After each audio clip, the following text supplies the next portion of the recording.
Hey everyone, you're listening to Party Time, My Golf Story with Kevin Walsh and whatever special guest he has today. You can check me out on episode 9 of the podcast. Today I'm wearing Grayson clothes while I'm out practicing because I believe in look good, play good.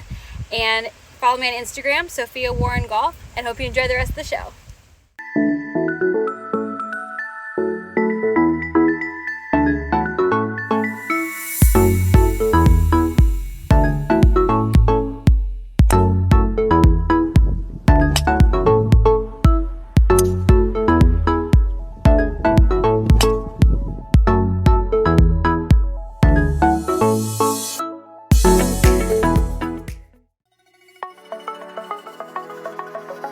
It's Party Time, My Golf Story, brought to you by Party Drinks.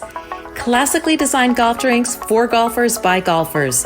And the golf real estate pros Gene Walsh and Vince Visicaro. For your Southwest Florida real estate needs, check them out at suncoastdreams.com. Now here's your host, Kevin Walsh. Hey, what's going on? I have a great show for you. I say that every time, but this time, taking a trip down memory lane with Will Reilly, PGA Pro in Florida, one of my childhood friends growing up. If there's anybody that had more influence on me as a junior golfer and developing as a competitive golfer than Will and his brother Hugh, I'm not exactly sure who they are. Now, Hugh was a guest earlier. Now we have Big Brother on board. So some of this may be a little repeat of what we had, but that's a good thing because sometimes memories of the same stories are a little bit different. So we're going to get to the core of some of that stuff. Some business updates. First of all, thank you to Party Drinks for sponsoring the podcast. We are back on YouTube after about a month and a half off. We got booted, but we're back on board. And I want to ask your help on something. Whereas we had more than 3,000 subscribers before and 130,000 plus views, when you get kicked off and then you get put back on, it's like you're starting all over again. So would you do me a favor? Would you like the podcast and would you subscribe to that? That makes a big difference. Big thanks to Party Drinks, our title sponsor. If you're looking for an alternative to beer on the golf course, or if you're tired of seltzers and drinks that are named after the time of day, try a Party. For golfers, by golfers. It makes all the difference. Very refreshing, surprisingly strong, and smooth. I think it'll complement a cigar or however you go about playing your round of golf. And if your dream is to live on a golf course in Southwest Florida, nobody better than the golf real estate pros at suncoastdreams.com, a division of fine properties in the greater Sarasota area. Vince Visicaro and Gene Walsh will take care of you. A lot of vacancies at Lakewood National Golf Club, which is the #1 golf community in Florida. So get on board with that. All right, time to bring in my good friend, Will Reilly. Will, it's a pleasure to see you. I don't see you enough. I miss you, man. I really miss you. I miss the times that we played golf together. But so let's catch up on some stuff. But let's start by where you're joining us from right now. I am in sunny Loxahatchee, Florida, in West Palm Beach. Pretty close to the airport, but I work up in Stewart at Sailfish Chance Golf Course, about an hour away. And I know we talk about, you and I are huge fans of Florida, but it's something you definitely had to get used to. It's not for everyone. I'll say that, Kevin. Especially the summers. We knew they would be hot, but until you're here on the front lines, it's just unbelievable how hot it is. It's painful, but yeah, it's devastating. Yeah. If you can get the golf in the morning, it's fine. From what are the hours where it starts cooking? Would you say after 11 o'clock? I mean, you've been here longer than me. Well, you know, our golf course is pretty close to, it's on the St. Lucie River, and it is hot from 9 o'clock to about 10:30 if we don't get a breeze. But then after 4:30, about 5 o'clock, it is just beautiful because you get the breeze from the ocean. And it cools down a little bit. So just the heat of the day, we don't have much play, but everybody comes out around 4:30, 5 o'clock. Will Reilly, one of my childhood friends from the greater Philadelphia area, is our guest on Party Time, My Golf Story. So before you got to Florida, well, let's go back to the beginning. Then we'll talk about what brought you down to Florida and what you were doing and how you ended up at Sailfish Sands. Take me back to the very beginning. Where did you grow up? Tell me about the street you lived on and what was life like back then. Well, I lived in Huntington Valley, Pennsylvania, on Boyd Road. And we had a very unique house. We'd 7 kids. We played all sports. And my dad was a golf professional. And not many people know this. We had a putting green in our backyard. And we would go to other people's backyards and play to our putting green. And we broke a couple windows. And my dad, he was never too mad at us because we were playing golf. But he was like, that was a really bad shot. You pulled that about 20 yards to hit that window.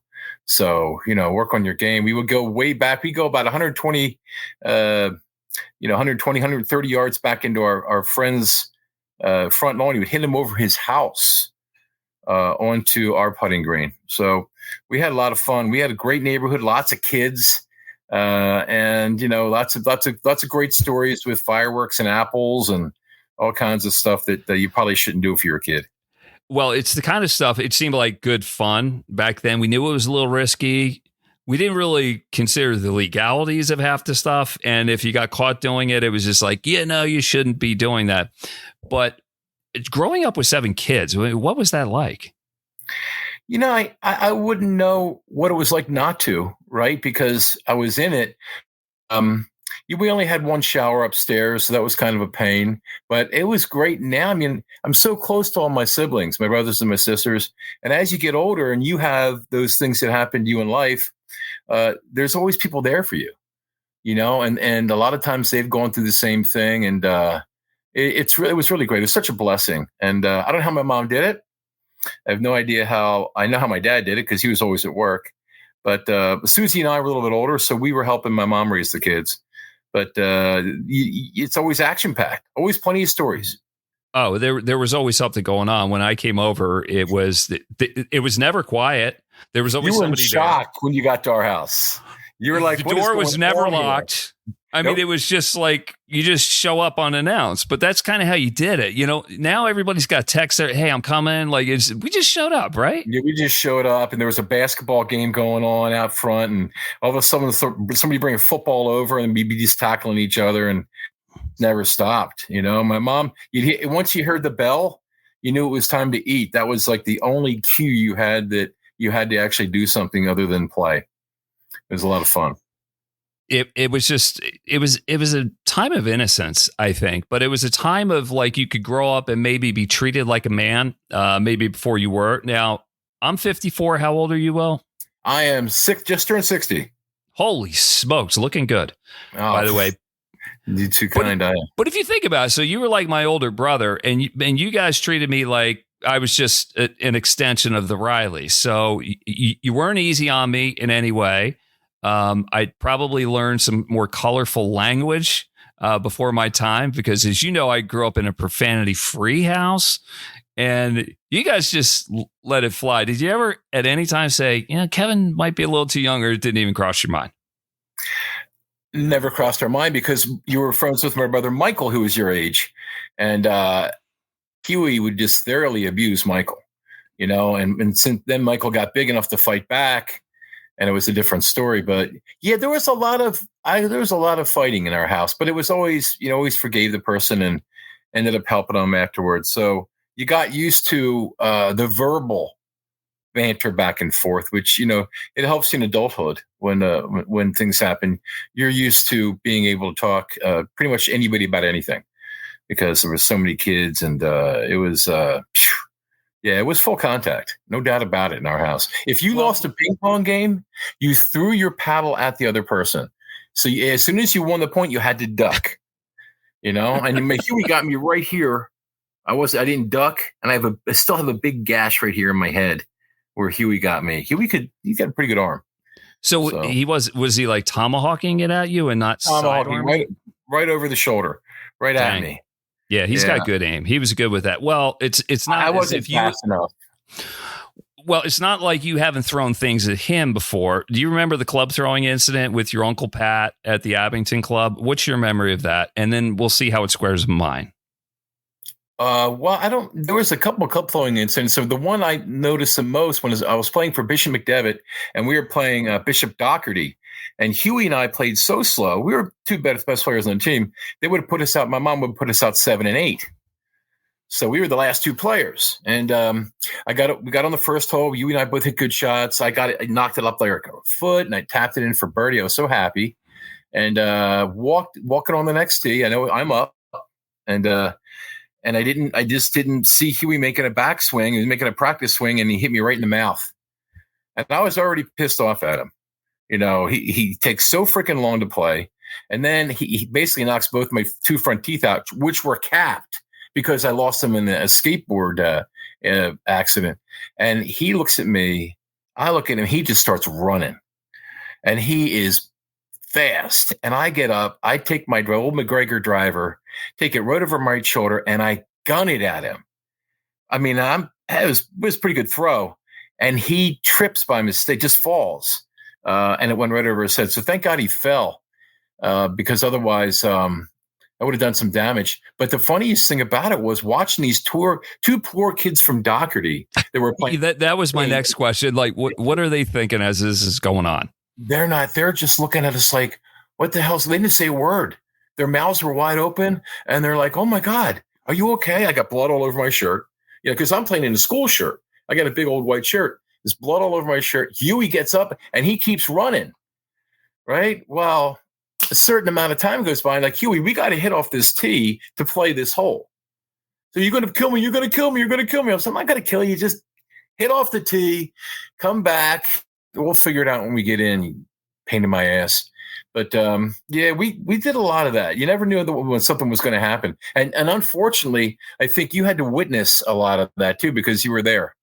For me, it was wildly entertaining because, I mean, I fought with my brothers, but you guys seem to take it to another level. But I will say this, there was no doubt that you loved each other. And it was a heated moment, and it had to play out how it did. The other story that I was talking about, the club throwing incident, we were playing with your Uncle Pat at the Abington Club, and we were playing like a 2-man scramble, and it was me and you against Pat and Hugh. And we had like a 3-foot uphill putt for eagle, and I missed it. I don't know how I missed it. It was like the easiest putt. And I'm like, there's no way you're going to miss it. Well, you missed it low. And Huey started laughing, and you just turned, and you looked possessed, like you wanted to kill him. And Huey just started running. And then you took off after him, and you threw like a one-handed tomahawk throw, and it just missed his head. And as that's unfolding, you guys are chasing each other down by the brook. Your Uncle Pat says to me, he's like, you got brothers, Kevin? I'm like, yeah. He's like, you fight with your brothers? I'm like, all the time. And he's like that? I'm like, not quite like that. I'm like, well, what about you? You got brothers? He's like, nah, me and my brothers get along great. So does that sound about right? It is. And the reason I was so upset is because during that match, I think it was a pretty close match. We might have been up on it.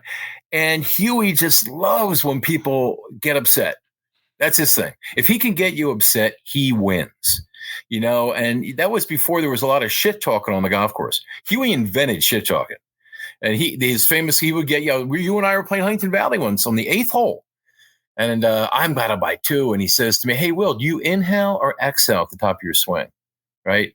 And I was just so used to being pissed off at him.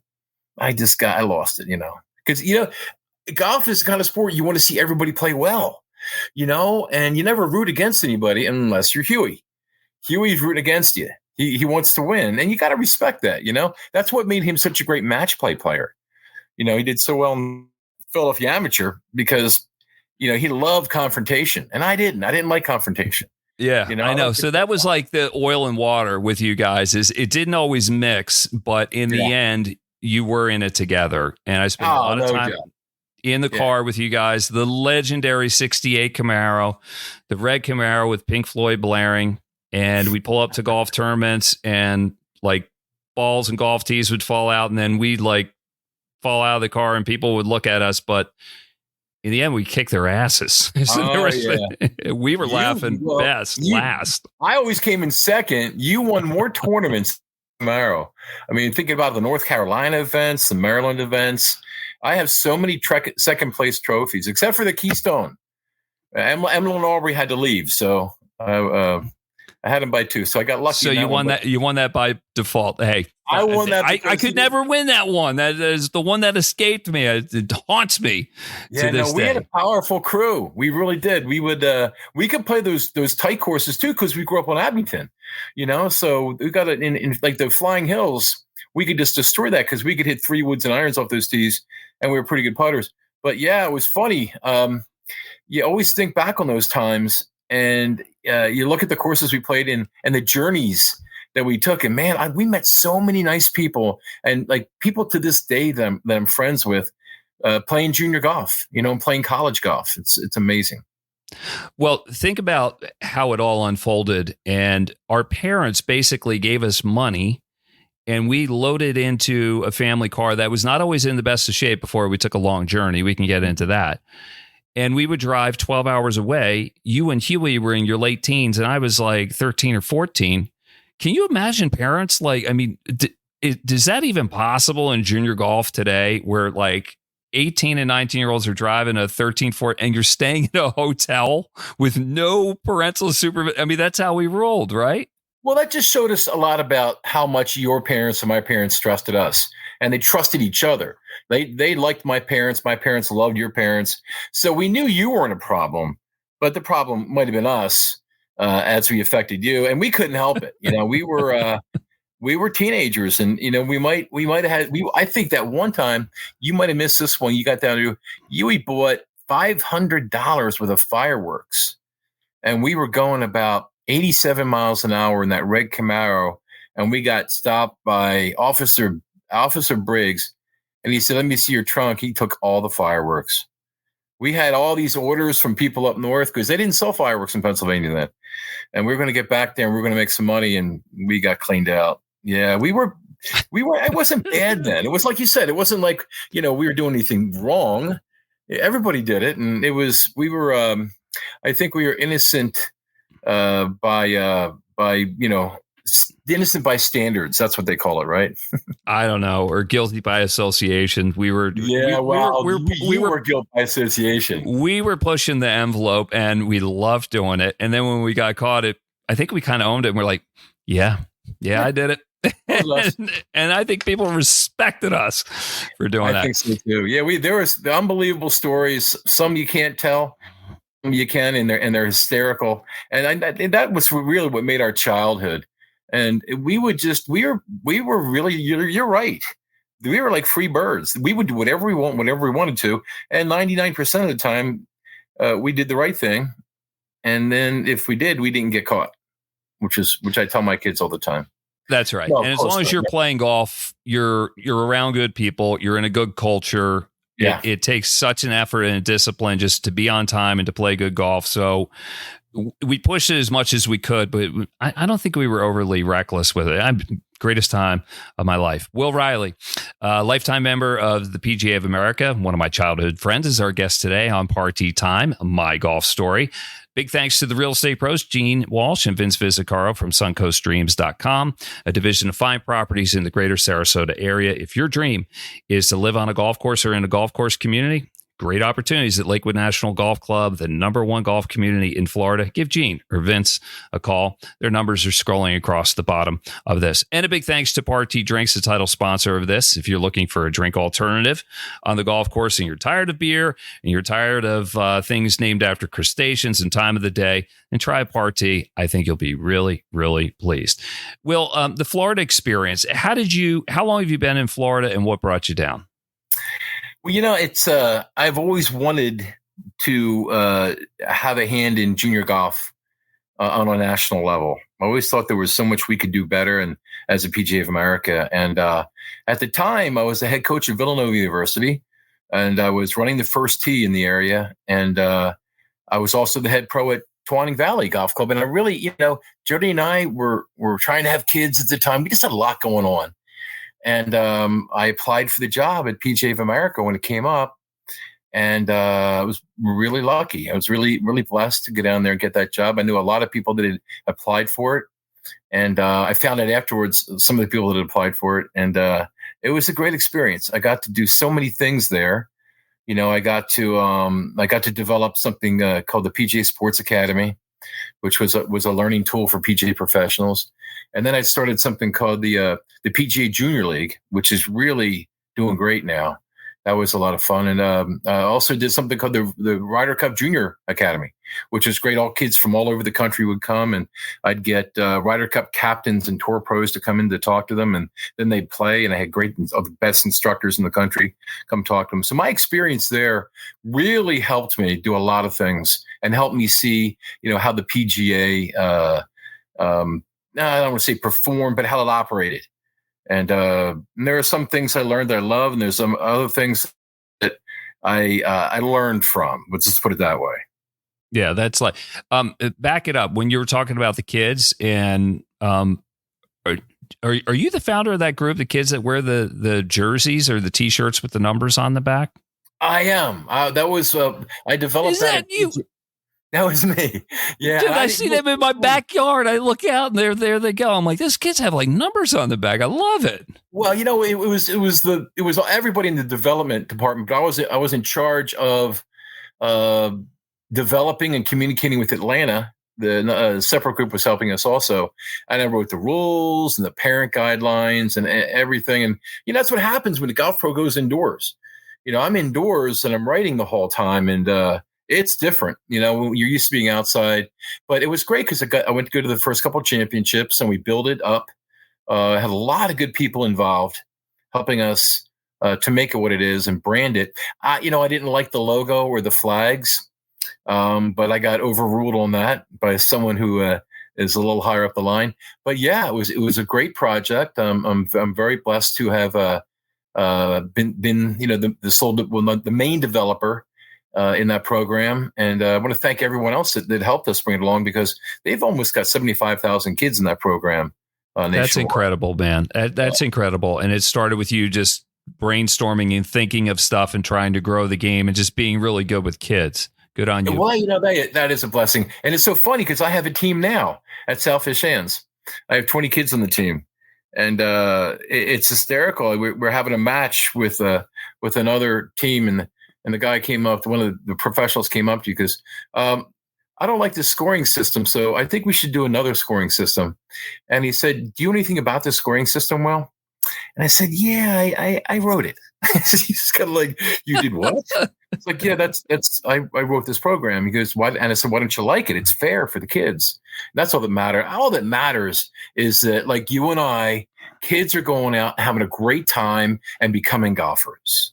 Exactly. And I look out the back door. It looks like a gang. It just looks like they're having the time of their lives. Yeah. And of that group, it's going to continue because their parents are with them. Now they have like a family activity, stuff to do with them, with each other, learning from their peers. It's fantastic. Well, part of that was also that when we put it together, I wanted to have something to draw parents that didn't play golf into golf, reverse engineering it, getting the parents, though, they're showing up to see their kids. Well, listen, we have these programs, we have these clinics. We'd love to have you bring the kids, and we're teaching the parents for free if they brought the kids to PGA Sports Academy. And then it was just great because the parents started playing, and all of a sudden they buy a membership, or they buy, they're out there all the time with a cart.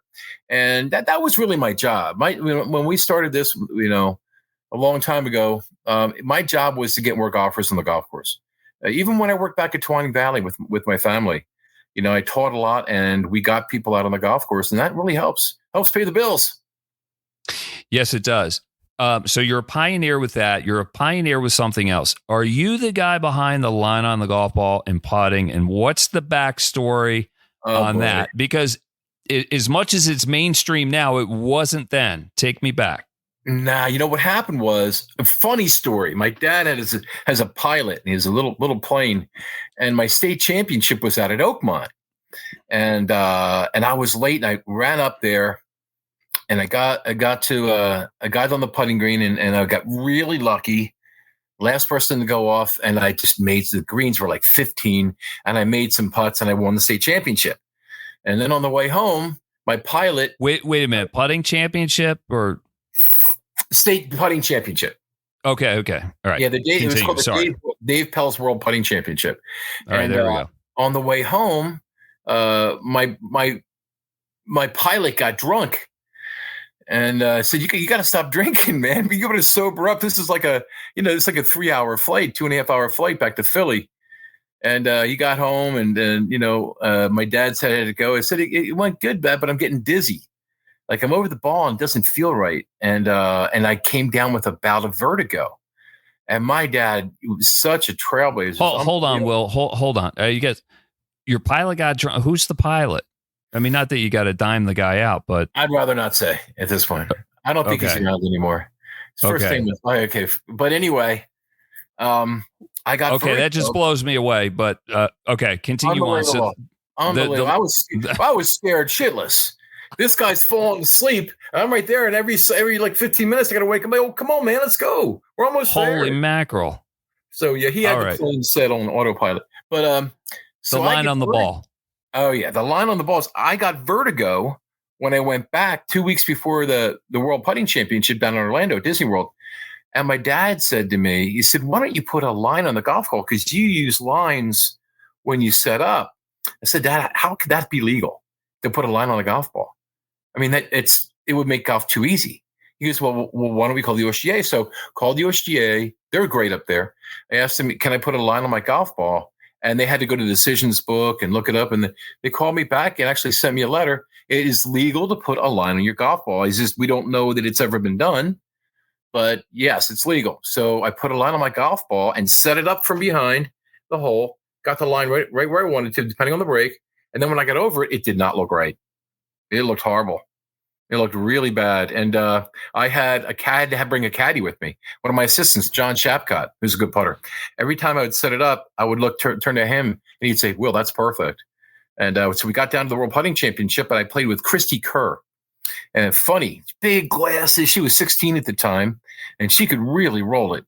And I was using a line on my ball, and she goes, "You have a line on your golf ball." I'm like, "I know, it's legal." She goes, "I never heard of that before." Yeah, she was a bit of a brat.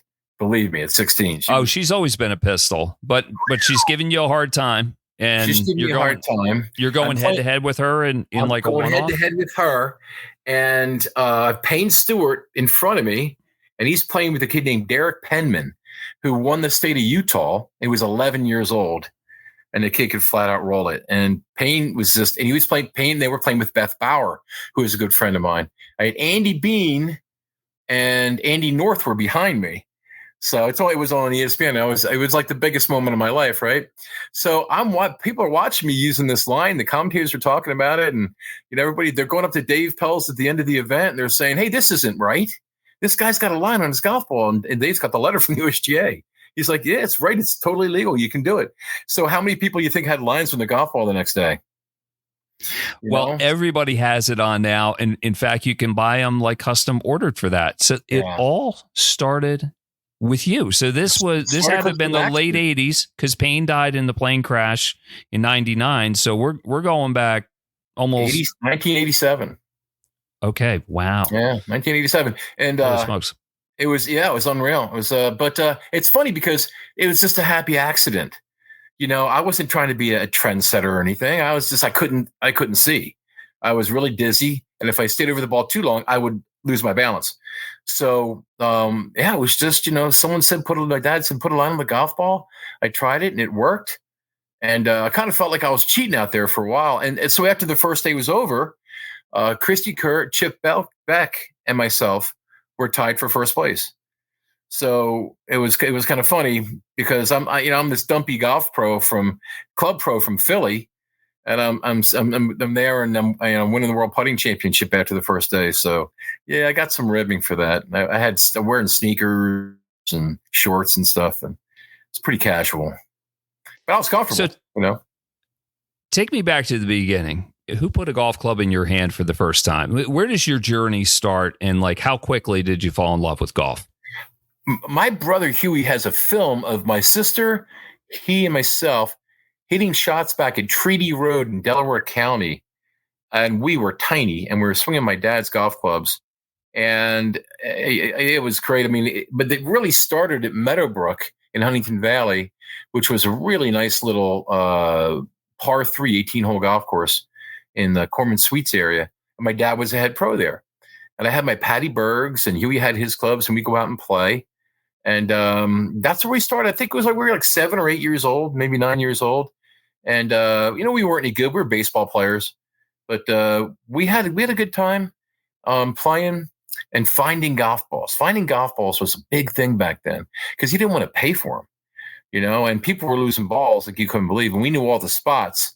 So, yeah, we had to play pretty fast because we would hit a ball, and then we go in the woods, and then we come out of the woods where our ball was with 3 or 4 more balls.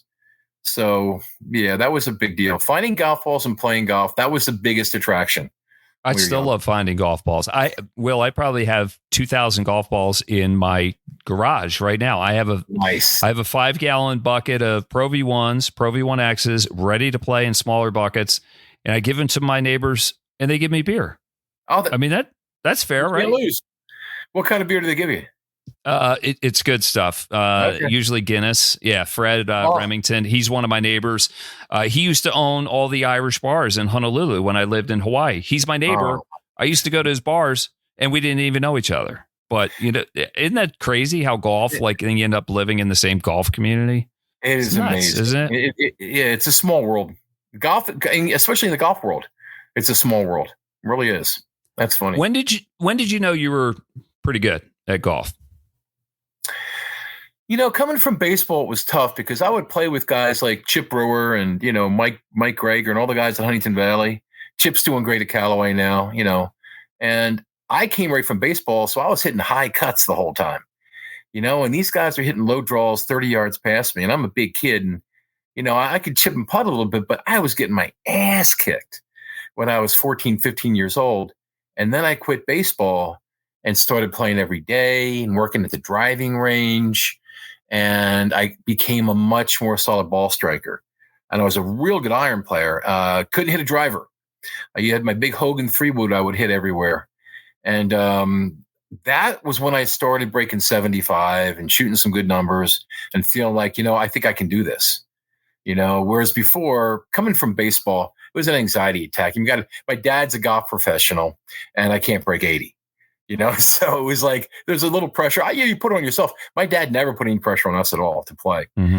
And Huey wasn't playing, but Huey was much better than I was. He was younger than me. And I think I caught up to him when we stopped playing other sports. We played, basketball, ping pong, and golf. Now we played football and other sports too. But for the most part, we were playing a lot of golf. When I started playing a lot of golf and shooting good numbers, I started to say, hold on for a second.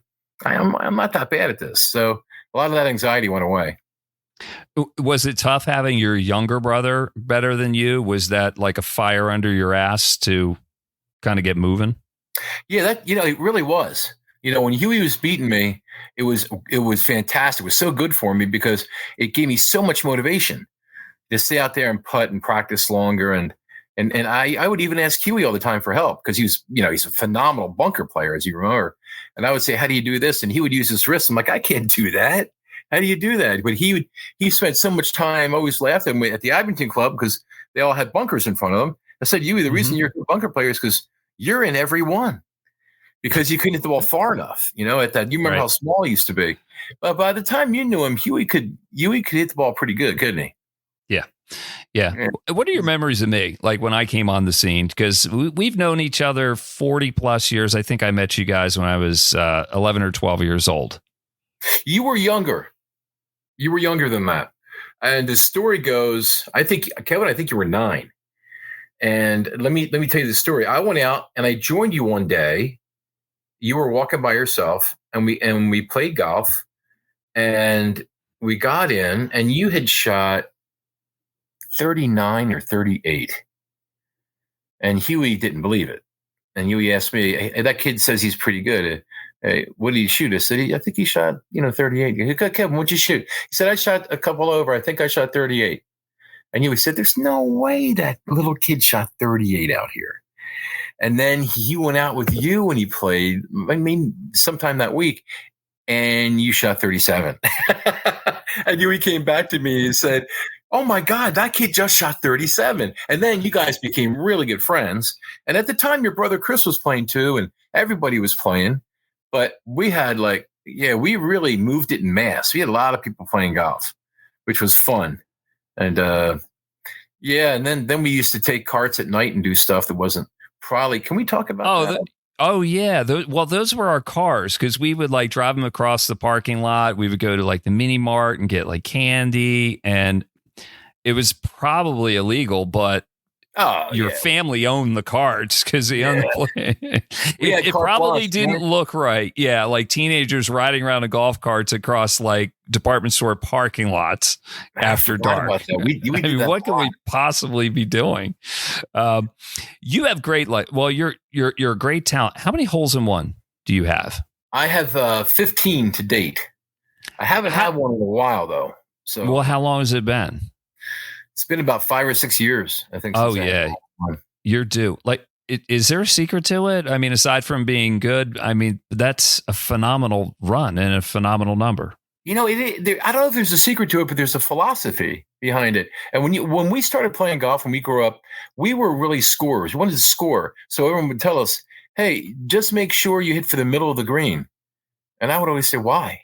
"Oh, it's a safer play. You can make par from there." Well, I want a hole in one. So I started, I guess I was 14 or 15 when I had my first hole in one at Sandy Run Golf Course in front of my baseball coach, Mr. Leahy. I was playing with Tom, and we had come off the front nine, and I had the best round of my life. I shot even par on the front nine. I'd never done that on a golf course like that. And Mr. Leahy said, "Well, just shoot." I said, "I shot even par," and he just laughed. He said, "Sure you did, Will. You shot even par." "I believe you." I said, "No, really, I didn't." Tommy shot 2 over, and Tommy never played that well either. So then I put my tee in the ground, hit a shot on 10th hole's a par 3. It bounces up on top of the bunker, rolls down into the hole. I said, "Did I say I was even?" "No, I'm 2 under." Because I was pissed he didn't believe me, right? But you can't. He's an adult. You can't be disrespectful, right? But I was like, I guess I'm 2 under now. I'm running up to the green. This is my first hole in one. I'm like, I take the ball out of the cup. I'm like going like this. All the guys are coming out of the bar, and like, I can't buy drinks. I'm 15 years old. But it was great because everyone were they were like out there with their drinks. "Yeah, sure, you shot 36, Will. He's got him and his buddies out there, and I hole it." And I was incredible. I wasn't cocky, but I was pretty happy. You were beaming. You should have been beaming. Well, I've been there for 3 of them. I've been there for 3 of them. 2 of them in Huntington Valley. One was an albatross on the 9th hole at Twining Valley. That was a great story. I don't know if you remember what happened there. You would come do you back. Want to tell the story, or should I tell, or you want to tell it? You tell. I'll see how good you are, because I remember this one. Okay, so it was, how long was the hole? About like 290 yards. So it was a drivable par 4, but it was tight. Drivable, but it was cold. Yeah. Okay. And you had the road left, and it was tight. You had to thread the ball through a couple of bunkers. Mm-hmm. Probably the smarter shot is to lay back and wedge it in, but we weren't going to do that. I think that's what you did. That's what you did, because you probably were too. Yeah. But you went for the green, and it was clear, like you would aim for a tree behind the green, and you hit a shot, and you couldn't see where it landed, but you could tell it was a good shot. It seemed like it would be on the green or somewhere around it. And we get up there, and we're looking around. We can't find the ball. It seemed like the distance was just right. And finally, we had. Well, hold on before you finish. Okay. There was another dynamic. You were beating me by 2 shots. Oh, I don't remember this. You laid up and hit a wedge on the green. Right? You were about 15 feet. And then we walked up, and we couldn't find my ball. And you got a 15-footer for birdie. And then you look in the hole. You looked in the hole. You're the one that found it. And then I said to you, "That's 1. You were beating me by 2. Kevin, you have to make this putt to have me." It was like, because I've never been 3 under with 1 shot before. It was wild. And I thought to myself, and then you missed and it was one of the first times you were in a position to beat me, because I was so much older than you, but you were playing college golf. You'd won.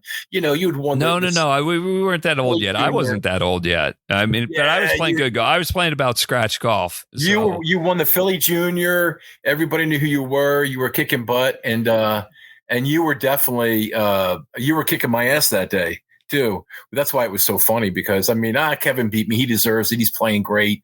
He's getting older. I was so proud of you. I'm only proud of you when you're beating me, because you are like my little brother. I'm going to try as hard as I can to beat you. But when you were kicking my ass, I'm like, I was like 2 under and you were 4 under. I'm like, oh my God, I'm not playing bad. So if I was playing bad golf and you beat me, I'd have been pissed. I was playing solid golf, and you were just making everything like you get sometimes. Well, I mean that was a hell of a shot. I mean, for it to go in, it would have been nice to see it go in, but it was a good shot. If that length, it was right on line. We could tell by the marking on the tree. That was. I think I was just. We were the only ones on the golf course because it was so cold and windy. And there was a lot of luck. There's a lot of luck in hole-in-ones because how many of you hit right at the hole and they don't go in, and then you hit the one I had in Huntington Valley with you hit the side of the bunker, rolls down about 20 feet and goes in. And that was for a couple skins, I think, at the time. And probably. I remember you not being happy with me. And then you skipped one in on 5. That was a good shot, but it just, there was a little luck, but it was right on line. You got a good hole-in-one story from Huntington Valley involving somebody. If they need a little protection from the name, you could leave that out. But what happened? No, this is a great story. Buzz Humphreys, we used to call him Bugs because he owned the local exterminating company, and he was a huge golf fan. He would just follow us around and watch us play all the time. He wasn't any good. But he loved all the great players, and Huntington Valley is such a great place. And you had, amazing golfers there. He'd go play gym with guys and listen to their golf stories all the time. So one time we're playing and we have a gangsome, and I think you were there with us. No, I wasn't there. That's why I need because there were so many people, Kevin, I can't even remember. Doug Greger was there, Hyman, we had like 8 people out there playing because it was late and we could get away with it. So Bugs comes up and we're on the back tee and he throws down a 3-wood. We're all hitting like 7 irons and he hits it up, just misses going in the left-hand bunker and gets caught on the back fringe, pins in the front of the green. And he scraped it up there. It wasn't pretty, but he got it in the back fringe. So we're walking up there, we cross the bridge and we come up the hill to the green. And the ball starts rolling off the back fringe. And it's rolling. And I'm with Doug and King. We're looking at it. And my brother Hugh's right there. And I said, that ball could go in. And they're like, what? I'm like, guys, that ball he hit, it's rolling right at the hole. And it finally got there and it went in. And we just went nuts. We're like, Bugs, you just made a hole-in-one. He was oblivious. He was in his cart walking down with his putter. I said, Bugs, your ball went in. He thought we were kidding. We got down there and said, Bugs, your ball just rolled in the hole from the back of the green. Because you remember that 5th green, it was really fast. And if the ball just barely made it on the green, it was like ice going down there. And so he hits it and we're all celebrating. This is great. So Bugs goes straight in. He makes a hole-in-one. He goes straight to the 19th hole, the men's in the bar. And I'm still out on the golf course. So I get done number 9 and I go in and a couple members are calling me in. Because I think I just turned 19, so I'm allowed in there. And all the rest of the guys are like 18, 17, 16, so they weren't in. And so Dave Brookerson, who's an incredible player, just recently passed away, came up and said, Will, we just heard Bugs say that he had a hole-in-one on number 5. I said, yeah, he had a hole-in-one on number 5. We all saw it. He goes, did it fly up all the way and then stop on the green and spin back into the hole? And I looked at Bugs, and Bugs gave me this, please say it's true look, because he's with all these people he loves and he wants to impress. And I said, that's exactly what happened. And they were like, oh, my God, Bugs, that's incredible. You're the best. They took him inside. He probably had the best night of his life, But, he deserves it. He was such a great guy, and he loved golf so much. And that was probably the highlight of his golf career. I can't think of anything. Probably. And you let him have it. You moved the story along appropriately, so you would have saved face. You love Bugs. Bugs. It was the right thing to do. Yeah. Will, tell me what you're doing now. Where are you right now? I know you're in Stuart, Florida, and also in Loxahatchee, but just describe the day-to-day job that you have. I'm the head professional at a little course. It's a big course now called Southfish Shands. It says 27 holes and a reversible 9. Our restaurant has 20 hitting bays. And we just built a green called the Wave Green. And it's beautiful. Looks like waves. It's amazing. It's really pretty. And the course has really come into its own the last 3 years. We've been trying really hard, and it's been really rewarding. And the other thing I just started recently doing is we developed something called the World Golf Academy, which is going to be a huge database of information and equipment and swing help and videos to get people all over the world to be able to learn golf for free. And we're getting grants and other things to keep that going. That's kind of my legacy. I always wanted to get people, as many people as I could, playing golf. I'm a big golf development guy, and it's just so much fun to enjoy the game with others. And that's what our programs are like there. We have a National Golf Foundation gave us something called Welcome to Golf. And that we've had 200 people take that in the last 2 years. And a lot of them are out in our league now playing. So anytime we can get people playing golf, it's really enjoyable. And they're very appreciative. They'll come up to me and give me a hug. Thank you so much. I just did this on this course. Or I just had a guy the other day come up and say, I had a hole in one. He's only been playing for 3 years. And he said, it's all because of you. And I said, no, it's not. I wasn't there. I said, but it's nice. It's nice to say something like that. It really is. So that's where I am right now. That's the most rewarding thing, is being able to help people learn how to play golf. And especially with my kids, I have 2 kids that are playing golf. The other 2 older kids aren't playing.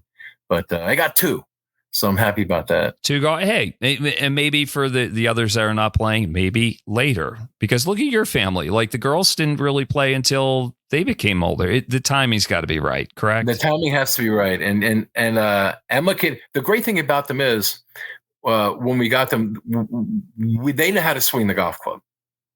So we Emma came to one of my clinics the other day, and she took a driver.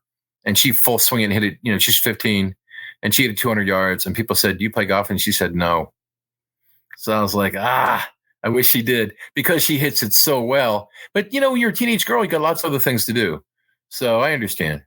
Yeah. Well, you've been so good to the game, growing the game. You've been such a good friend of mine, and I love you like a brother. I can't imagine where I'd be without you in my life and the impactful role that you've had in my life. So I'm thanking you for that.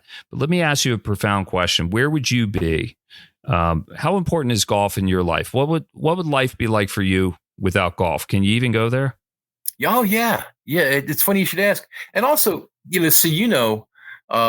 you've been a big part of our lives. You're part of our family, and it's so many great stories, and rooting for you when you're playing, and it's just great. You're part of our family, and your family's part of our family. But I think, I hope this is the case. My family's very musical, and we write songs. We write a lot of songs, and my sisters and my mother were in their own band, and they have beautiful voices. I would like to think that I would be in the music industry, or just like music, maybe even had a normal job, but played a lot of music like my family does. Everyone in my family plays an instrument but me. I'm just the alto, But so. Is it not fair to say that your life is richer because of golf? It's had that profound an impact on you? Absolutely. Being able to go back to Villanova, my alma mater, and coach there. And it kept me young, Kevin. And it was just unbelievable. Everything that golf's given me, coaching golf's been really great too. We had, Mount St. Joe's, before I went to Villanova, we won 2 state championships. The parents were great. It just makes you feel like you're making a difference. It makes you feel good. It makes you feel good. Like, hey, I'm doing something I love.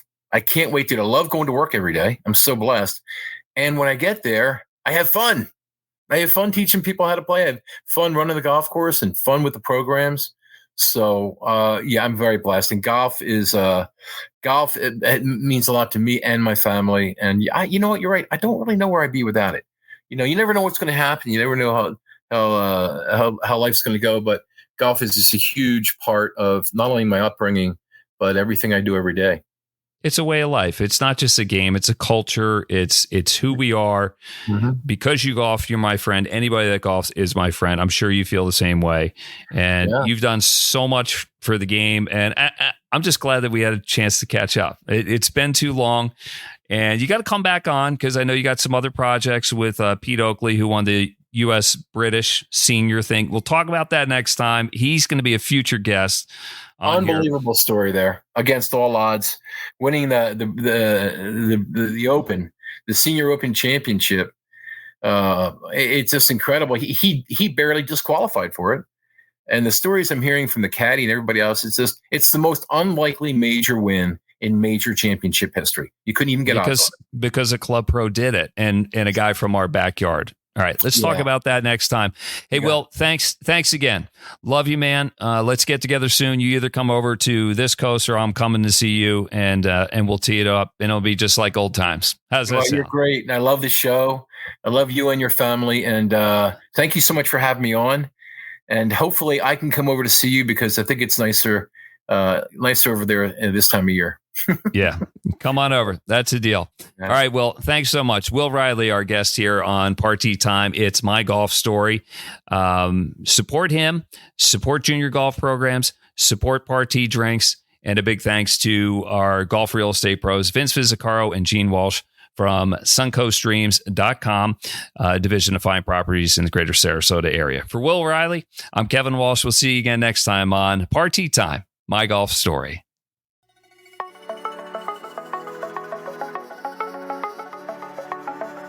You've been listening to It's Party Time, My Golf Story, brought to you by Party Drinks. Classically designed golf drinks for golfers by golfers, and the golf real estate pros Gene Walsh and Vince Vizzacaro. For your Southwest Florida real estate needs, check them out at suncoastdreams.com or call 941-220-4000.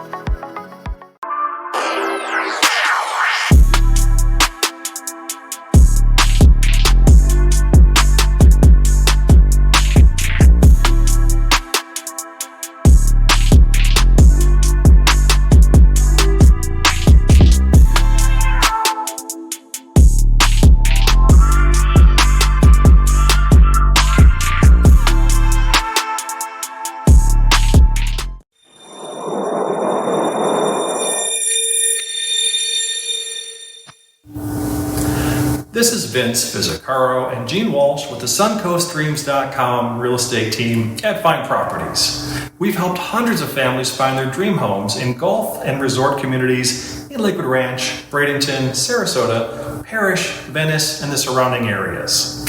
Let us be your guides to finding your dream home here as well. Learn more at suncoastdreams.com or call us at 941-220-4000.